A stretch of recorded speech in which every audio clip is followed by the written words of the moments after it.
tumbling, and then boom!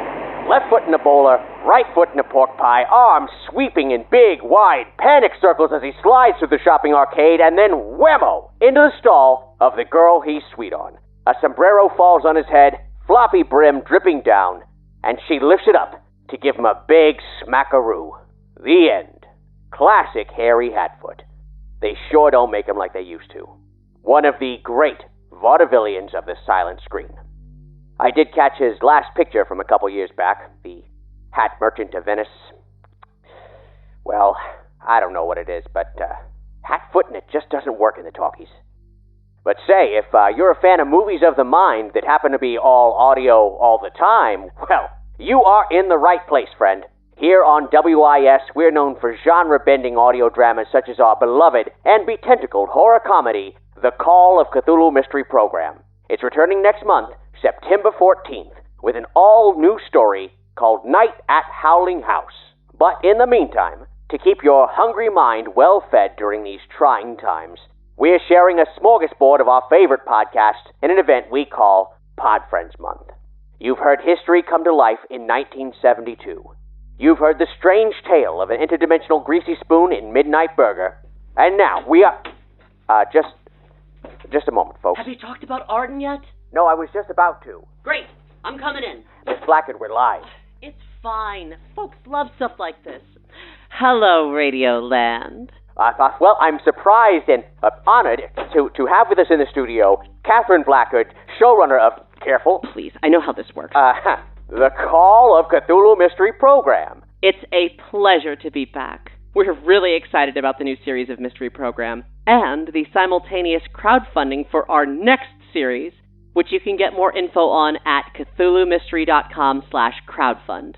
We can talk more about that in a sec, but I'm here to talk about Arden. Yes, as I was just about to say, Arden, the podcast we're featuring in this week's installment of Podfriends Month. At your behest, I understand. Big time. Arden's one of my favorite shows. Can I hand sell it? Well... I'm going to hand sell it.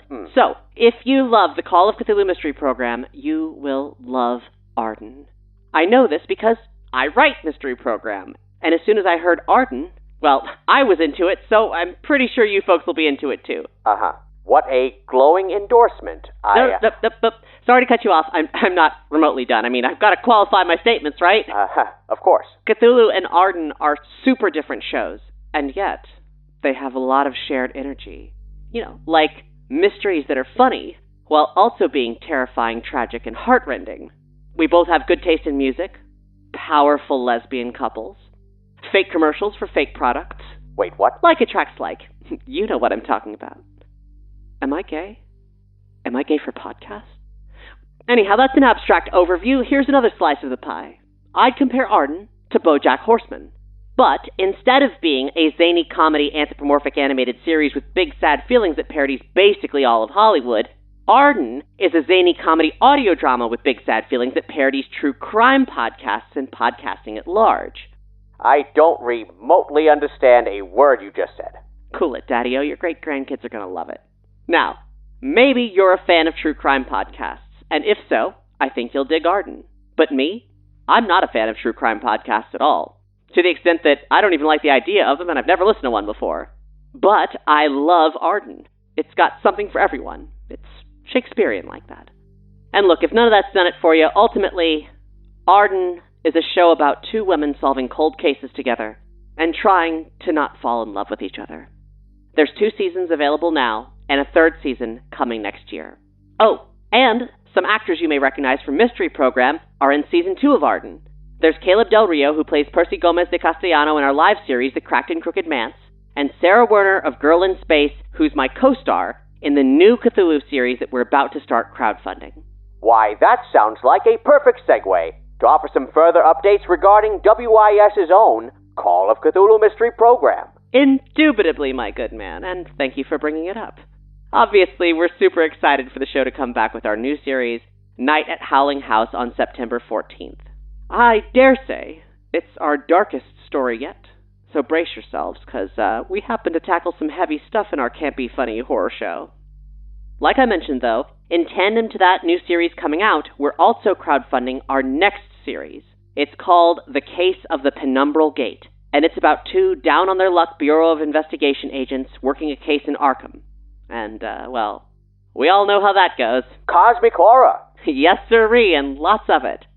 Sarah Werner plays the last female agent in the Bureau, and Liam Malone of RPG from Scratch is her partner in impending forced resignation. While they're getting mixed up in Lovecraftian shenanigans, naturally, their paths cross with Estelle Thorpe and Anjana Ramakrishnan, everyone's favorite sapphic cat lady occultists. This crowdfunding campaign will help us cover this new story's post-production expenses, turn our original stories into tabletop role-playing scenarios, maybe even help us pull off some big musical numbers. I'm not kidding. And, if it does well, we've got a lot more Mystery Program stories that are recorded and need post-production funding. That's CthulhuMystery.com/crowdfund for more info. Spectacular. Thank you so much for joining us this evening, Miss Blackard. We are all hotly anticipating the new season and other uncanny mysteries to come. And thanks to that extended introduction, I hope all you listening are eager to hear our latest offering for Podfriends Month. So now... Oh, can I do the thing? I want to do the thing. Be my guest. Join us, won't you, as we share the mystery of Arden. Please be advised, this story contains discussions pertaining to the following: gore and severed limbs, stalking, missing people, drugs, alcohol, and tobacco. And now, on with the show. Arden is sponsored, as always, by Wayface Industries, the good people. It might be hard for younger listeners who've only known her as the lost girl to realize this. But for people of a certain age, well, my age, Julie Capsum was someone you knew all too well, someone you maybe even grew up with. She made her first appearance as a character named, sure enough, Julie, on her mother's sitcom. She was just 8, and acting was something fun to try out. What do we say to strangers, Julie? Thanks for the candy. She made her major film debut at the age of 14 in the beloved classic Jane Austen Fight Club. Even then, she was a red carpet favorite. Julie, what do you think of all this craziness? Did your mom prepare you for it? Kinda. This is really, really crazy. I think I'm gonna get a headache from all the cameras flashing. You better get used to it. You're great in this movie. Thank you. It's such a personal project for me. I think girls my age need to stand up and speak out. And that's what Jane Austen Fight Club is all about. Journalists loved her. She made talking points sound fresh and fun. She was sort of Jennifer Lawrence before we had a Jennifer Lawrence. Until the inevitable flameout.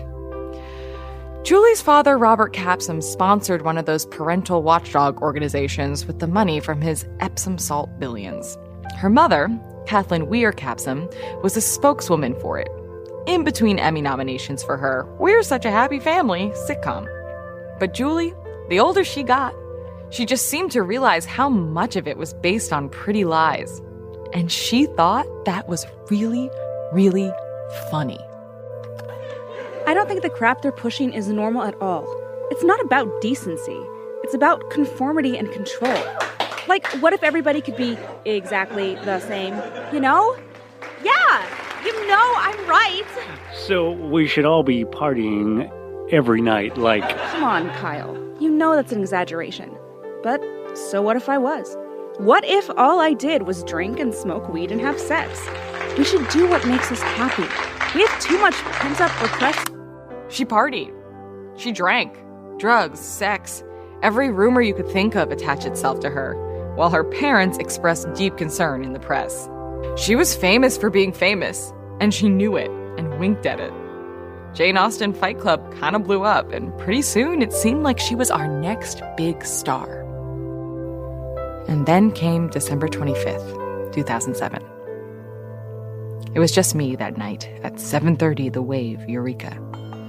I'd only been interning there a few weeks, unpaid, but it was the first opportunity I'd gotten to run the station all by myself.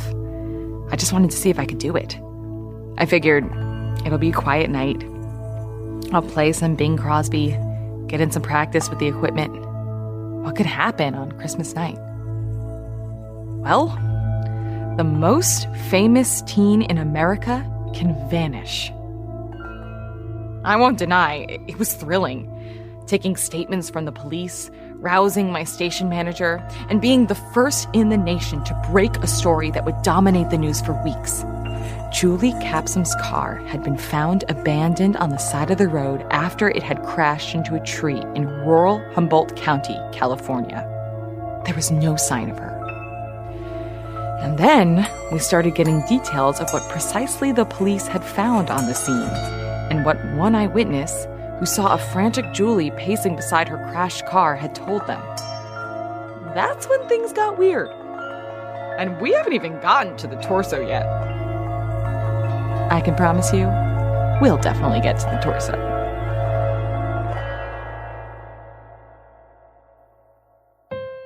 On December 25th, 2007, somewhere around 11 p.m., Julie Capsom ran her car off the road and into a tree in the middle of Northern California's most desolate stretch of major highway, halfway between Eureka and Crescent City, California. One witness saw her pacing outside her car, but by the time the police arrived, she had vanished. While dogs picked up her scent headed into the trees, it disappeared in the middle of a forest clearing. What happened to Julie that Christmas night?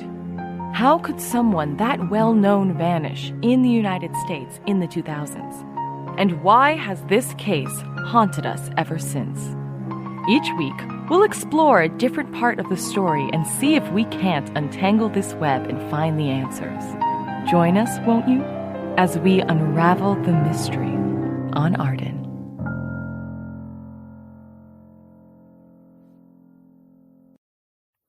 Yeah, that's not what I would have started with. I don't think anyone wants to hear how you would have started. Oh, don't get me wrong. It was very professional. Because I am the professional here. Listeners, ignore that voice. Let's get on with the show. The first thing to know about Julie was that she was fearless, and impulsive. She didn't have that little voice most of us do, the one that tells you not to do things. But even for her, the way she was acting that morning, it was pretty odd. This is Natalie Thomas. Would you say you're Julie's best friend? I was Julie's best friend. Was. I don't think she's alive anymore. Thanks to Ralph. We'll get to Ralph. For now, can you tell me when the last time you saw Julie was? That morning, at the party. So Julie is at a Christmas party that morning. Most of her family is there. They've opened gifts. Natalie drops by to give Julie her own package, and right as Natalie arrives... She gets this phone call. She goes outside to talk on the phone, and then she comes back in a few minutes later, all frantic. And she says she needs to get a smoke. This has caused some concern. Julie, so far as anybody knows, didn't smoke. And she pushes right past me, goes outside, closes the door. So she goes outside for a phone call, comes back in, announces she's going to get a smoke when she doesn't smoke, and then goes back out to drive off? What's your point? Doesn't that seem, I don't know, fakey to you? That's... Well, she was an actress. Everything she did was dramatic. But every witness Yes. is like... Let's hear from the witnesses. Great idea. Why didn't you go with her? It was obvious she didn't want anybody around. Here's what's important about that moment. Natalie is the last person to see Julie until a man named Gerald Abernathy sees her 11 hours later, crashed on the side of the road. Oh yeah, and here's another thing. Natalie sees Julie in Beverly Hills, where she lives. Gerald sees her an hour north of Eureka. You can maybe make that drive in 11 hours, but most people think it's closer to 12. That weirdo. Weirdo or not, Gerald did see her. And the way he describes her acting, okay, Julie could get pretty intense, but not violent. I mean, swinging a tire iron at a guy who stopped to see if he could help. So you'd say it seemed like... No, that wasn't the Julie I knew. Flat out. It wasn't. How long had you known her? Gosh, since elementary school, we did everything together. No secrets between us. She did have a reputation for being a wild child, so to speak. But not like that. Natalie, I know, some people try to suggest, oh, the crazy, out-of-control debutante got what was coming to her. That wasn't the real Julie, you know? It was just an act to irritate her parents. The Julie I knew, she was kind of boring. So what do you think had her so agitated? Well, it's obvious, isn't it? It was Ralph. That would be Ralph Montgomery, Julie's... I don't think boyfriend's the right term. It was this weird connection. She was saying he's the one, and then, I don't know, it was like, you just could not mention him. Especially not when her parents, or God forbid, her cousin were there.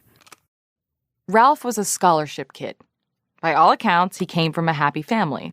His parents are wonderful people, just the best, according to all who knew them. In high school, he was a good student. Bussed into Julie's stomping grounds of Beverly Hills from Van Nuys, a much less affluent LA community.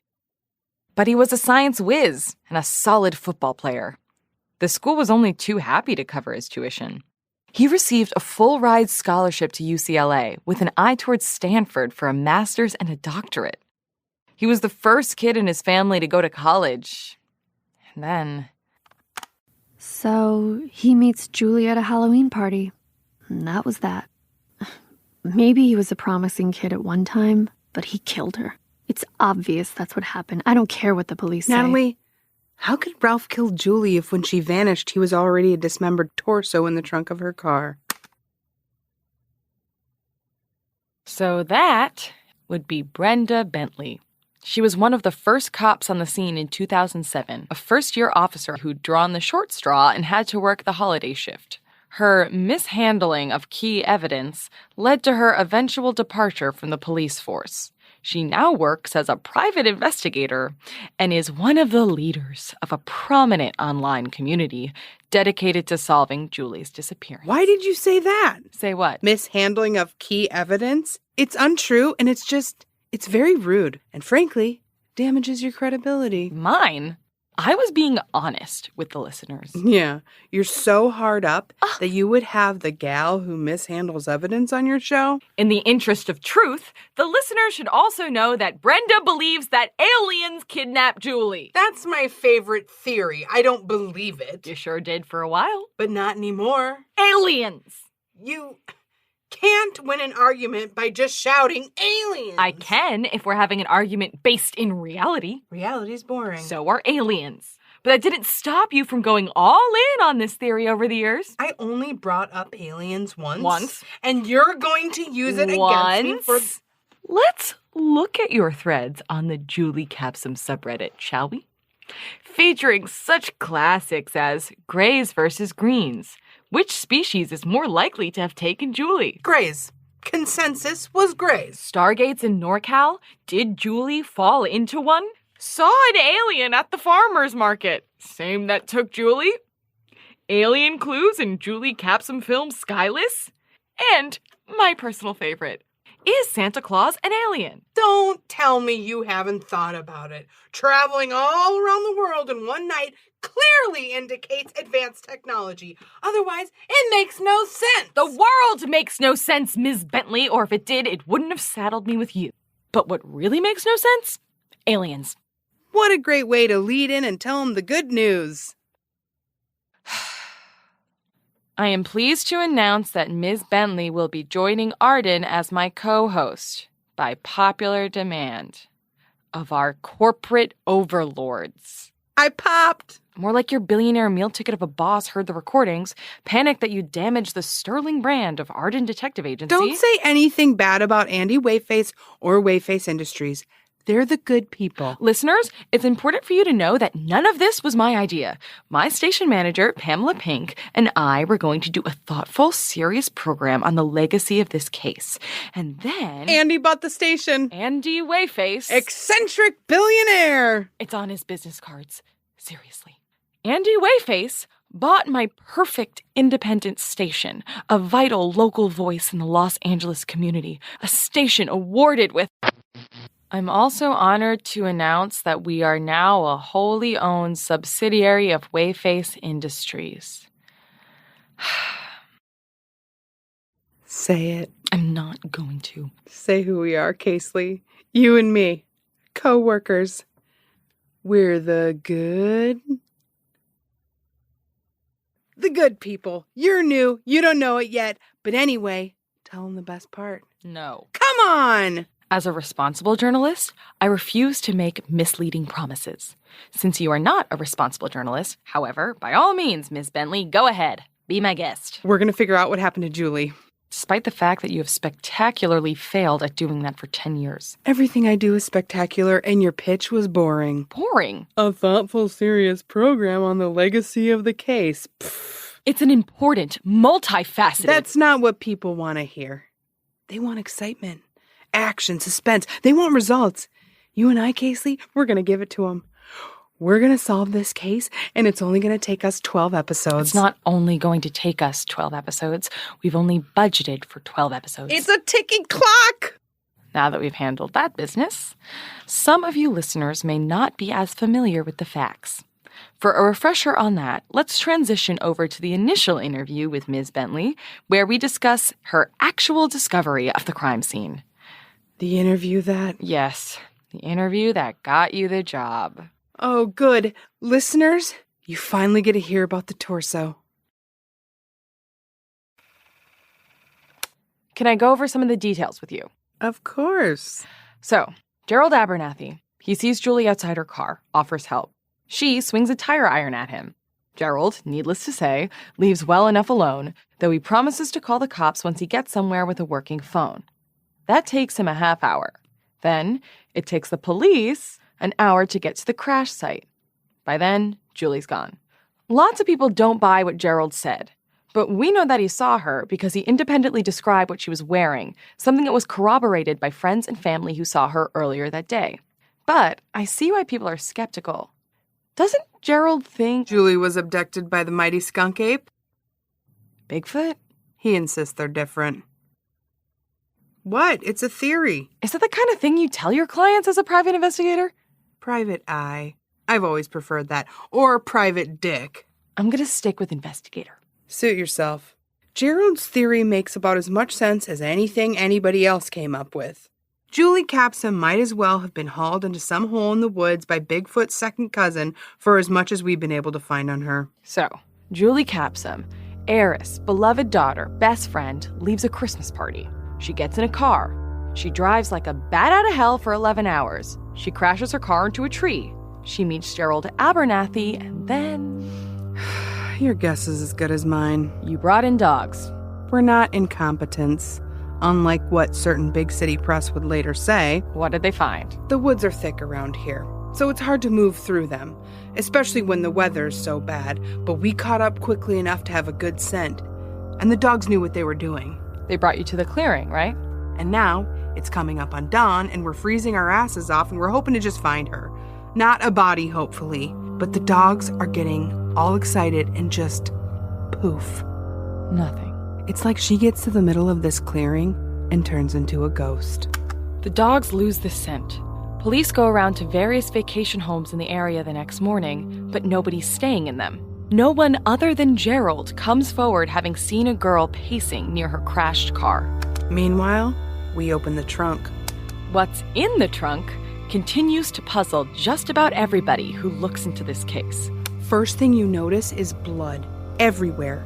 And when we send that blood in to be tested, it's Julie Capsum's blood. But it's only in the trunk, nowhere else in the car. And if she lost that much blood, then how did she wander off into the woods? Next thing is some clothes and a couple of really expensive wigs.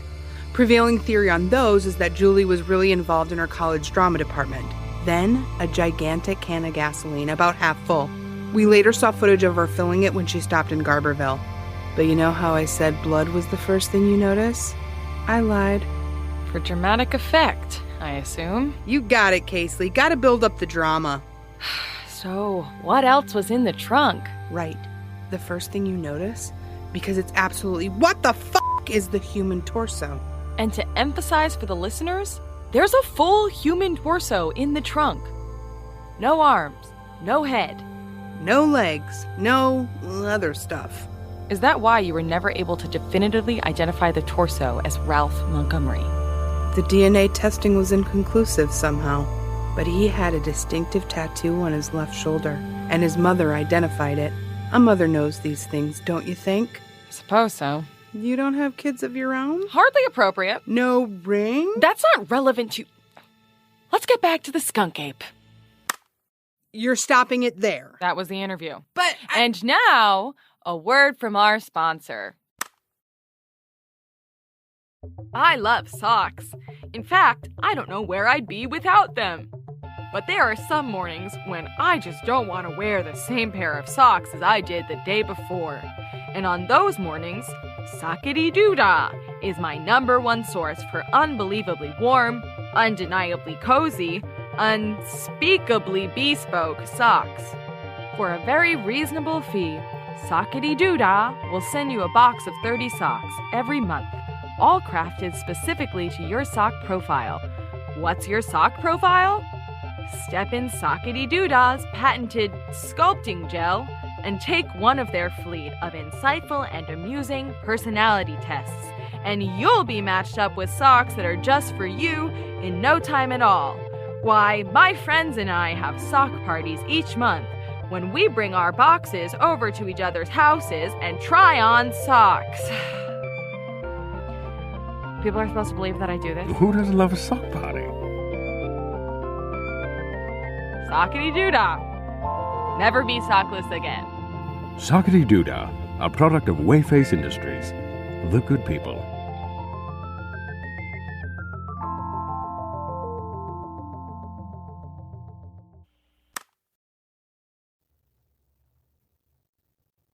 Hi, this is Brenda Bentley, and I think I'm doing this right. The red light means it's recording, I think. I mean, right now, the audience is going, who is this lady? Sure, the other girl was all professional, coming in like she's the next Terry Gross, but this lady, who knows what's gonna happen? Is she gonna screw up on air? Or is she, dare I say it, the next Walter Cronkite? Yes, he was on TV, I know that, duh. Anyways, I'm going to talk a little bit about Ralph Montgomery. Ralph is often painted as the villain on this story. Just listen to this clip from Natalie's interview. You don't think the torso belonged to Ralph? Of course I don't. I am 100% sure that she was leaving town because Ralph was coming to kill her. Natalie's evidence for this is what the police call the Christmas Eve email. Natalie didn't even realize she'd gotten it until after January 1st. She left from the Capsum Christmas party to go on a ski trip with her family. Bea and Natalie read that email.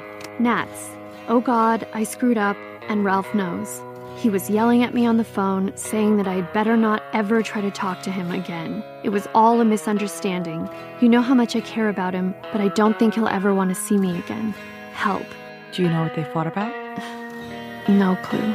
And then Natalie has a few theories about whose torso it could have been. A missing kid from Van Nuys, a random homeless person in the wrong place at the wrong time. But it doesn't add up, you know? I have a few reasons for this, and it doesn't.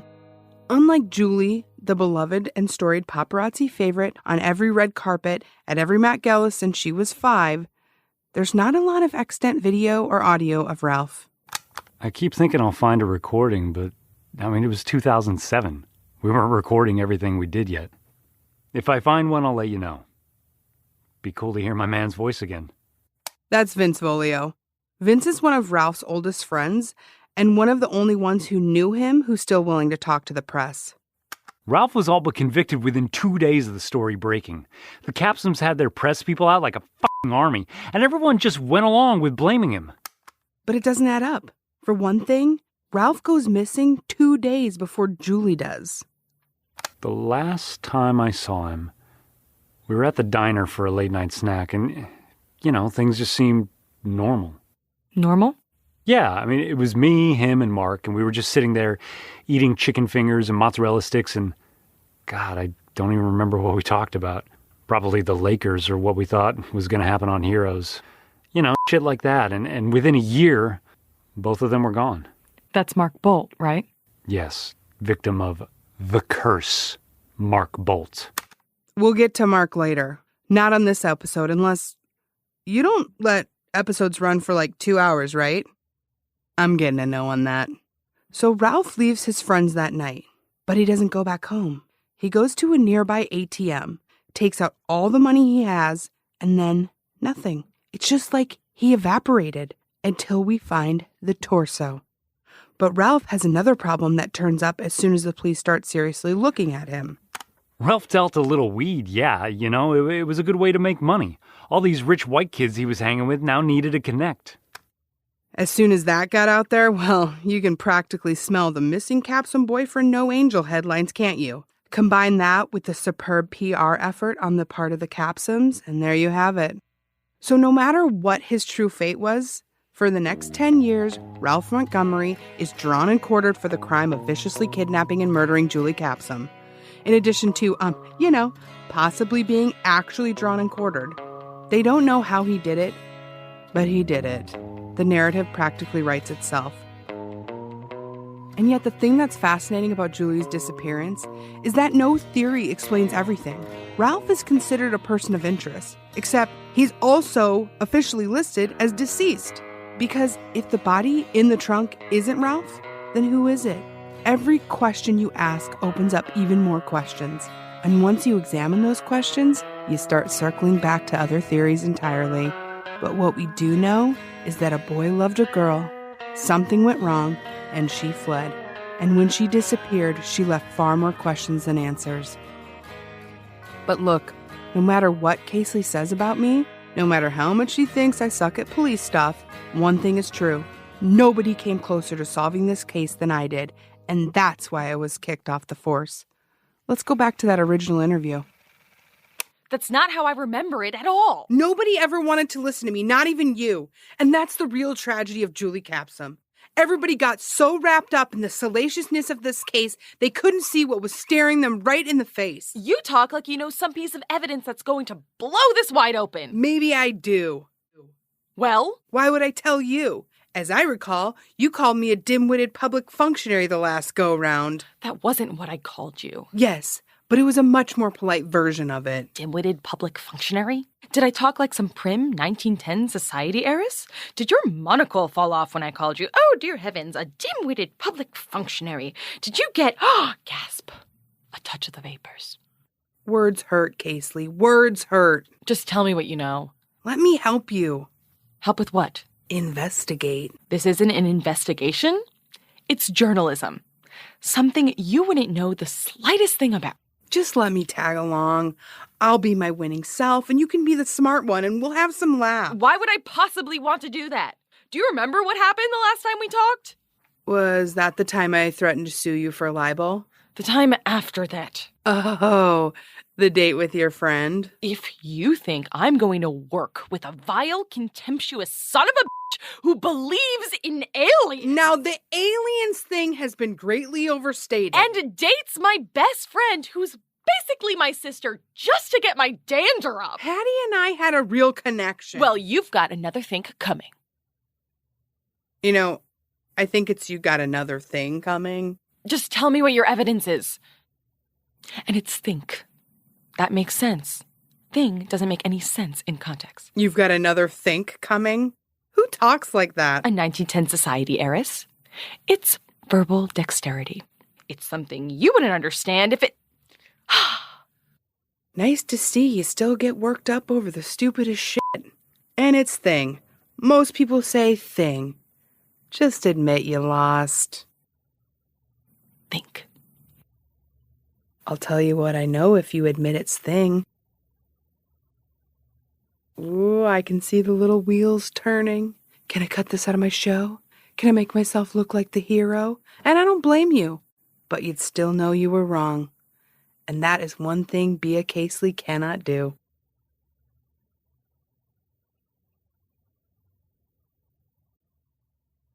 It's think.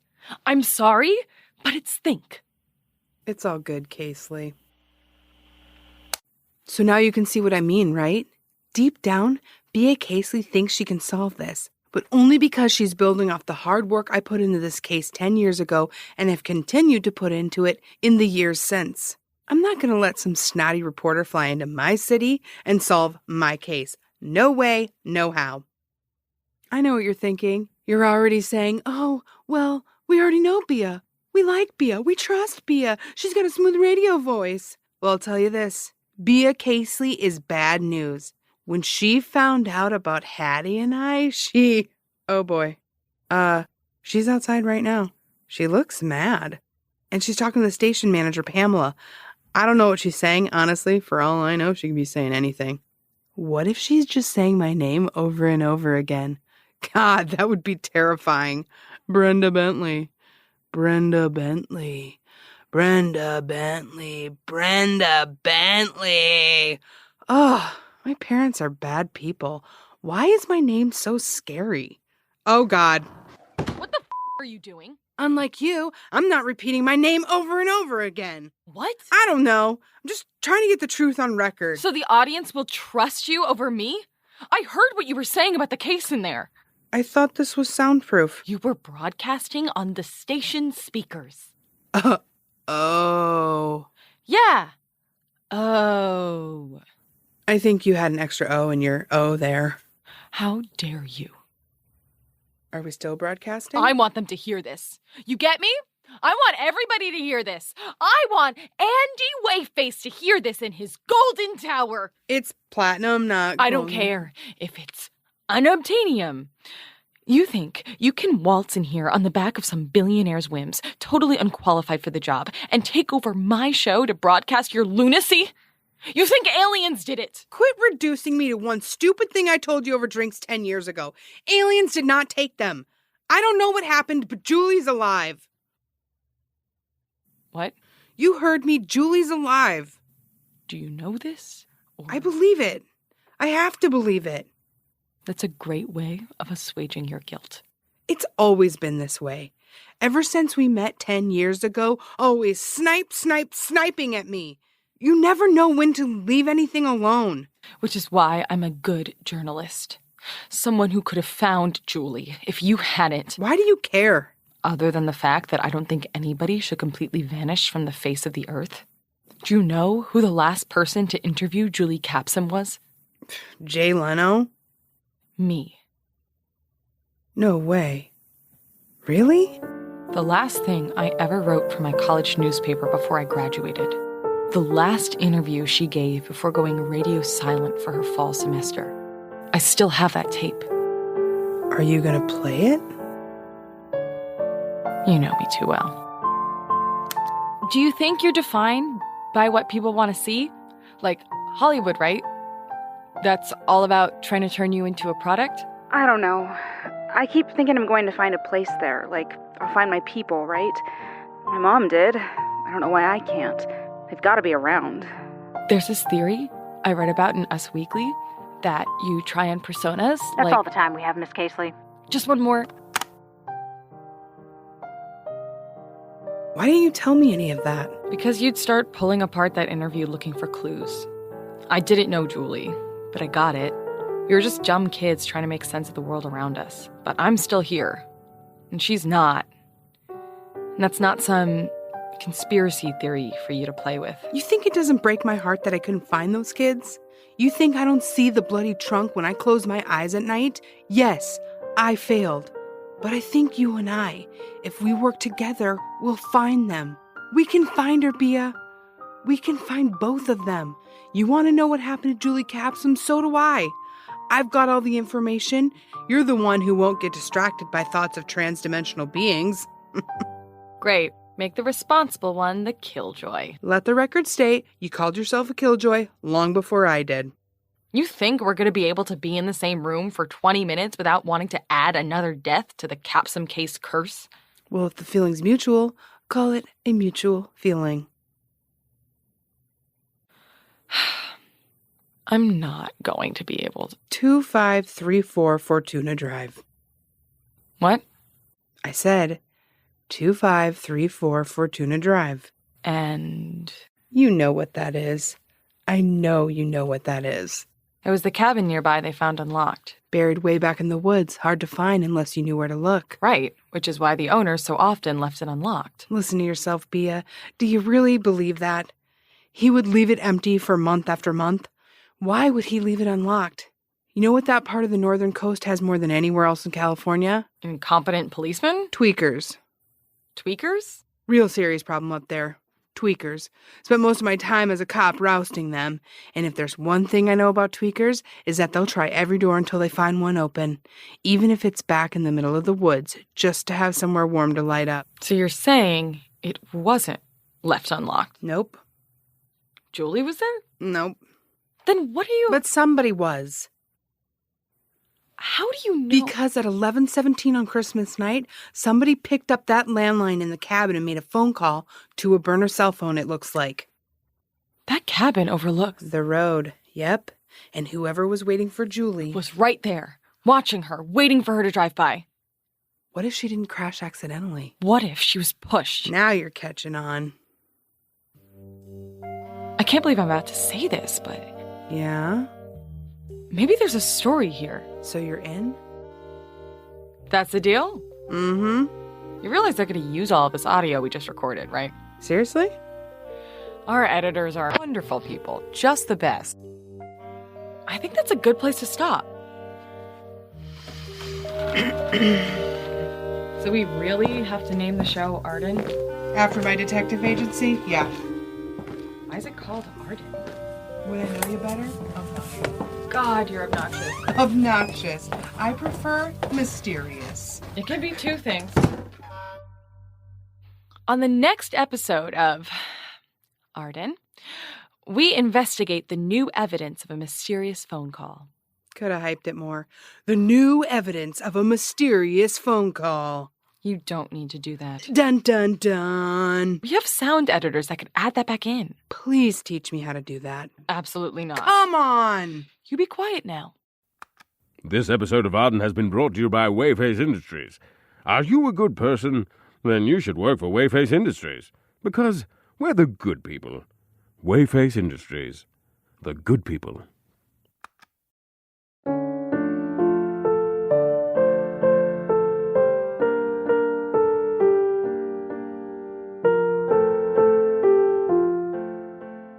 Arden is created by Emily Vanderwerf, Christopher Dole, and Sarah Golub. This week's episode was written by those same three people. Our audio engineer is Elizabeth Aubert. Our editor this week was Elizabeth Aubert and Christopher Dole. Our cast is Michelle Agresti, Tracy Syed, Shannon Estabrook, Charlita Gaston, Benjamin Watts, Lindsay Zanna, Robert Fleet, Lindsay Syme, Grant Patrizio, John Rail, Mia Drake. The score is by Christopher Hatfield. The logo is by Dylan Farr. If you're enjoying Arden, or even if you're not and want to drive us from the face of the internet, there are two ways you can do that. You can rate, review, and subscribe to us wherever you found it. Apple Podcasts, Stitcher, etc., etc. You can also look for us on Patreon, and you can toss us a couple of bucks there. That will get you access to special, exclusive episodes, other prizes, and all sorts of fun things. Tweet at us, ArdenPod on Twitter. Our website is ardenpodcast.com. We're also on Facebook, Instagram, Tumblr. You can come and talk to us there if you really want to. As always, our costume design was by Michelle Agresti. Come back next week for more adventures in Arden. Thank you. Good night.